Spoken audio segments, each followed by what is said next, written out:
रक्ताचा पहिला थेंब अर्पण करणारा शूरवीर अशा या तेजस्वी पराक्रमाला कोटी कोटी प्रणाम।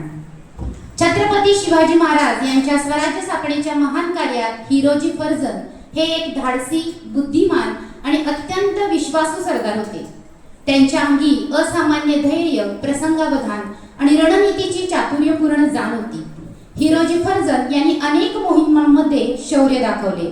शत्रूच्या गडावर आक्रमण करताना त्यांनी दाखवलेली चपळाई आणि धाडस विलक्षण होते। अशा या शूर, धैर्यवान आणि निष्ठावान हिरोजी फर्जंद यांना वंदन करून त्यांच्या तेजस्वी पराक्रमाची गाथा आपण ऐकूया घाणकरी मॅडम कडून। छत्रपती शिवाजी महाराज की जय। जय भवानी, जय शिवाजी। नाव आपण ऐकलं आणि वाचलं सुद्धा, हिरोजी फर्जंद। फर्जंद हा जो शब्द आहे हा फारसी भाषेतून आलेला आहे। फर्जंद या शब्दाचा अर्थ होतो फर्ज अदा करणारा, आणि फर्ज म्हणजे कर्तव्य। फर्ज म्हणजे कर्तव्य। आता त्या काळी असं मानलं जात होतं की हे जे कर्तव्य आहे हे कर्तव्य मुलगाच फक्त आपलं पूर्ण करतो, म्हणजे आई वडिलांचं जे कर्तव्य आहे त्यासाठी मुलगा पाहिजे, आणि म्हणून फर्जंद या शब्दाचा एक अर्थ मुलगा, पुत्र असा सुद्धा होतो। आता हे जे हिरोजी फर्जंद आहे, फर्जंद हे त्यांचं आडनाव नाही, फर्जंद ही त्यांना मिळालेली पदवी आहे समजा। तर हिरोजी फर्जंद हे शिवाजी महाराजांचे सावत्र बंधू होते, आणि त्यामुळे त्या दोघांच्या चेहरेपट्टीमध्ये भरपूर साम्य होतं। ज्यावेळी शिवाजी महाराजांनी स्वराज्य स्थापनेची शपथ घेतली रोहिडेश्वराच्या मंदिरामध्ये, त्यावेळेपासून हिरोजी फर्जंद हे शिवाजी महाराजांसोबतच होते। अनेक छोट्या मोठ्या लढायांमध्ये त्यांनी आपलं योगदान दिलेलं आहे, परंतु यांचं नाव प्रसिद्ध होण्याची एक मोठी वेगळीच घटना आहे, आणि ती म्हणजे ज्यावेळी औरंगजेबाचा 50वा वाढदिवस होता त्यावेळी शिवाजी महाराजांना औरंगजेबाने आग्र्याला बोलावलेलं होतं आणि त्या वाढदिवसामध्ये सहभागी होण्यास सांगितलेलं होतं, आणि त्यानुसार शिवाजी महाराज गेले सुद्धा। परंतु शिवाजी महाराजांसारखे राजे आग्र्याला गेले असताना सुद्धा, औरंगजेबाच्या वाढदिवसाला भेटीला गेलेले असताना सुद्धा, औरंगजेब तर दूर, परंतु त्यांच्या सोबत असणारा रामसिंग म्हणजे मिर्झा राजांचा मुलगा हा सुद्धा समोर आलेला नाही। खरं तर औरंगजेबाने ती खेळीच खेळलेली होती, कट रचला होता की शिवाजी महाराजांना समोर आपल्या म्हणजे माननीय व्यक्तीने जाऊ नये, तर त्यांच्या समोर मग त्यांचा मुंशी म्हणजे कारकून गेला होता, आणि तेव्हापासून शिवाजी महाराजांच्या मनात औरंगजेबाबद्दल राग निर्माण झाला होता। दुसऱ्या दिवशी जेव्हा औरंगजेबाचा वाढदिवस होता त्या दिवशी सुद्धा औरंगजेबाच्या दरबारात गेले असताना रामसिंगाने आधीच 2-3 गोष्टी सांगितल्या होत्या शिवाजी महाराजांना, की औरंगजेबाला पाठ दाखवायची नाही, मोठ्याने बोलायचं नाही। परंतु तेही शिवाजी महाराज सुद्धा राजे होते, त्यांनी पहिल्यांदा हे सगळं पाळलं, पण जेव्हा त्यांच्या हे लक्षात आलं की पदोपदी आपला अपमानच होत आहे तेव्हा मात्र ते चेले। शिवाजी महाराज दरबारात गेल्यानंतर औरंगजेब उठून उभा राहिला नाही, त्यांना या पण म्हटलं नाही, आणि त्यांना एका रांगेमध्ये उभं केलं। त्या रांगेमध्ये सुद्धा त्यांच्या समोर त्यांच्यापेक्षा कमी दर्जाचे असणारे लोक उभे होते, आणि त्यामुळे शिवाजी महाराज चिडले, मोठ्याने ओरडले, औरंगजेबाचाही त्यांनी अपमान केला आणि सरळ पाठ दाखवून निघून गेले। औरंगजेबाला खरं तर हेच पाहिजे होतं की शिवाजी महाराजांनी आपला अपमान करावा, दरबाराचे रीतिरिवाज पाळू नये, आणि असं जर केलं तर आपण त्याला कैदेत टाकू शकतो। औरंगजेबाचा हा कट पूर्ण सफल झाला, आणि शिवाजी महाराज ज्या ठिकाणी राहिले होते म्हणजे राहण्याची त्यांची जी जागा त्यांना दिलेली होती त्या ठिकाणी औरंगजेबाने प्रत्यक्ष जरी नाही तरी पूर्ण नजर कैदेत त्यांना ठेवलं होतं, बाहेर जाऊ देण्यास मनाई होती। फक्त रामसिंग त्यांना अधूनमधून भेटायला यायचा, परंतु रामसिंग सुद्धा औरंगजेबाला घाबरत होता. त्याला वाटत होतं की आपण जर का शिवाजी महाराजांना साथ दिली तर औरंगजेब आपल्याला जिवंत ठेवणार नाही, आणि त्यामुळे तो शिवाजी महाराजांना मधून येऊन समजवायचा प्रयत्न करीत होता. इकडे औरंगजेबाला सुद्धा सांगत होता की शिवाजी महाराजांना जाऊ द्या.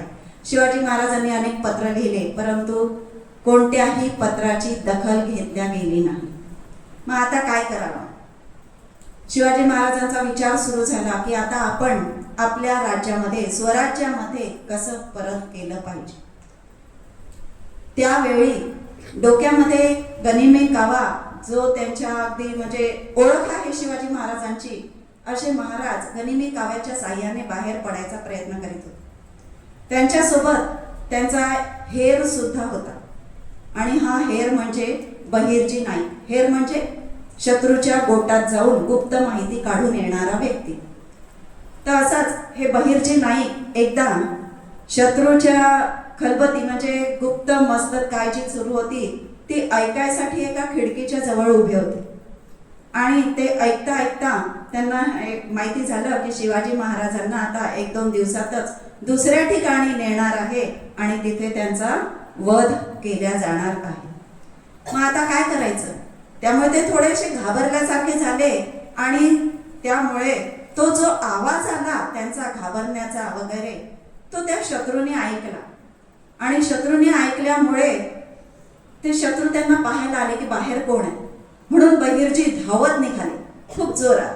शत्रूचे सुद्धा जे हेर होते गुप्त मसलत करणारे ते काही कमी नव्हते, ते त्यांच्या मागे तेवढे जोरात धावत पळाले. खूप अंतरपर्यंत अशी धावपळ सुरू होती, एकमेकांना चकमा देत बहिर्जी धावत तर निघाले होते. आणि असं करता करता एका गोदामामध्ये ते आले. गोदामात आल्यानंतरही त्यावरचे जे बांबू लावलेले राहायचे पूर्वीच्या काळी, त्याला ते लटकले, ते बांबू तुटले, त्याच्यामुळे पुन्हा ते त्यांना दिसले. पुन्हा एका दुसऱ्या ठिकाणी गेले, दुसऱ्या खोलीत गेले, आणि वरून असे खाली उडी मारत असताना अचानक ते एका लाकडी पेटीमध्ये पडले. लाकडी पेटीमध्ये ते पडले, स्वतः उडी मारली नाही, परंतु ते पडल्यामुळे त्यांचा धक्का लागला, आघात झाला, आणि त्या पेटीचं झाकण लागून गेलं. पेटीचं झाकण लागल्यामुळे काय झालं की शत्रूला तर आता बहिर्जी दिसले नाही, तेही आरामात तिथे बसले राहिले की आता मला कोणी बघणार नाही, म्हणून तेही आरामात बसले. असे जवळपास 4-5 तास गेले. शत्रू निघून गेले की आता बहिर्जी कुठेतरी गेले बा, असा विचार करून शत्रू निघून गेले होते. आणि त्यावेळी तिथे बसल्या बसल्या बहिर्जींच्या मनामध्ये हे आलं की आपला राजा सुद्धा असाच निष्ठून जाऊ शकतो. आणि मग सुरू झाले नाटक. कोणतं नाटक केलं? शिवाजी महाराज आजारी पडल्याच. शिवाजी महाराज आजारी पडले, वैद्य आले, हकीम आले, म्हणजे त्यावेळेचे डॉक्टर आले, पण कोणाच्याही औषधेने काहीही फरक पडत नव्हता. कसा पडणार फरक? ते तर नाटक होतं ना. कधी डोकंच दुखतंय, कधी पोटच दुखते, कधी पायच दुखते, आज तापच आला, थंडीचा, असं रोजचं काहीतरी वेगळं सुरू होतं. मग आता आपल्या जीवाचं काही खरं नाही, कदाचित आपला इथेच मृत्यू येऊ शकतो, असा विचार करून शिवाजी महाराजांनी दानधर्म करायला सुरुवात केली. कोणाला काही, कोणाला काही, कोणाला काही. अर्थात यासाठी औरंगजेबाची परवानगीच मागावी लागली त्यांना. आणि मग मस्जिदमध्ये मोठी म्हणजे प्रसाद, मिठाईच्या स्वरूपातला प्रसाद पाठवावा असा विचार शिवाजी महाराजांनी आपल्या औरंगजेबाला सांगितला. अर्थात हे सगळं नाटकच होतं, आणि काही दिवस पेटारे पूर्णपणे चेक केले जात होते. त्यामध्ये काही दुसरं तर नाही आहे, शिवाजी महाराज स्वतः तपासलेले नाही आहे. आणि काही दिवसानंतर त्यांचे सैनिकही कंटाळून गेले की यात काही नाही आहे. आणि असं करता करता मग एक दिवस ठरला की आज आता शिवाजी महाराजांनी पेटाऱ्यात बसायचं, वरून मिठाई टाकायची आणि पळून जायचं. यासाठी सुद्धा बहिर्जींनी बाहेर सगळी व्यवस्था करून ठेवली होती. काही अंतरावर घोडे वगैरे ठेवलेले होतेच, पण आता पळून जायचं म्हणजे ते काही सोपं नव्हतं. आज आपण पटकन बोलून जातो की शिवाजी महाराज आग्र्यावरून पेटाऱ्यात बसून निघून गेले, छोटंसं वाक्य. परंतु ते कार्यान्वित करण्याला आणि ते सुद्धा यशस्वीरित्या खूप मोठी मेहनत त्यामागे खूप जणांची होती. मग शिवाजी महाराजांनी आणखी ठरवलं की मी बाहेर पडणार आणि त्या योग्य ठिकाणी त्या घोड्यापर्यंत जाईपर्यंत जवळपास 5 ते 6 तास लागणार होते त्यांना. तर तेवढा वेळ इथे कोणीतरी शिवाजी म्हणून थांबलं पाहिजे. मग आता कोणीतरी म्हणजे कोण? तर त्यांच्या चेहरेपट्टीसारखा दिसणारा, मी आधी सांगितलं तुम्हाला की हिरोजी कोण होता? शिवाजी महाराजांचा सावत्र भाऊ, आणि त्यामुळे त्यांचे चेहरे थोडे सारखे होते. आणि म्हणून ह्या हिरोजीला त्यांनी समोर केलं. आणि बघा, पूर्णपणे माहिती होतं की जर आपण पकडल्या गेलो तर आपला केवळ मृत्यू, दुसरं काहीही नाही. तरी सुद्धा हे सगळे मावळे शिवाजी महाराजांच्या एका शब्दाखातर पटकन तयार होत होते, अगदी प्राण द्यायला सुद्धा. हिरोजी सुद्धा पटकन तयार झाले की हो महाराज, मी तुमचा मंदिर लावतो, मी तुमचं कड घालतो आणि इथेच. शिवाजी महाराजांनी त्यांच्या हातात कड घातलं. मंदिर म्हणजे तो जिरेटो तो लावला आणि हिरोजी झोपायला गेला. पण शिवाजी महाराजांचा मात्र पाय निघत नव्हता. सावत्र असला तरी बंधू होता तो, शिवाय मावळा होता. आणि मग हिरोजीनेच शिवाजी महाराजांना अगदी बाहेर ढकलून लावलं की नाही महाराज, तुम्ही निघा, आम्ही आहोत इथे. आणि देवाची, जगदंबेची प्रार्थना करा की आम्ही सुद्धा असं जिवंत परत येऊ. हिरोजी झोपले आणि शिवाजी महाराज पेटाऱ्यात बसून निघून गेले. हिरोजी जवळपास 5 ते 6 तास त्याच अवस्थेत झोपून होते. ज्या हातात कड होतं तो हात बाहेर काढून ठेवला होता, पूर्ण अंगावर पांघरुण होतं आणि इथपर्यंत वरती जिरेटोप सुद्धा बाहेरच ठेवला होता की इथे शिवाजी झोपलाय असं वाटतं. मधल्या काळात कोण होता तो? फुलाद खान. फुलाद खान येऊन गेला, परंतु त्याचे पाय चेपत बसणारा कोण होता? मदारी मेहतर. मदारी मेहतर त्या हिरोजीचे पाय चेपत बसलेला होता. त्यांनी त्या फुलाद खानाला हाकलवून लावलं की जर तुम्ही आमच्या राजाला उठवलं तर मी रामसिंग राजाला सांगेन. शेवटी फुलाद खान निघून गेला. 6 तास झाले आणि हिरोजी नंतर उठले. आता त्यांनाही बाहेर पडायचं होतं, पण बाहेर पडायचं कसं? शिवाजी महाराजांचा वेश काढला, जिरेटोप काढला, कडही काढून ठेवलं तिथेच आणि स्वतःच्या जागेवर त्यांनी काय केलं? उश्या लावून ठेवल्या, लोड तक्के लावून ठेवले. पुन्हा त्या तक्क्याला तो जिरेटोप लावून ठेवला, कड तिथेच बाजूला ठेवून दिलं आणि पूर्ण पांघरून ठेवले.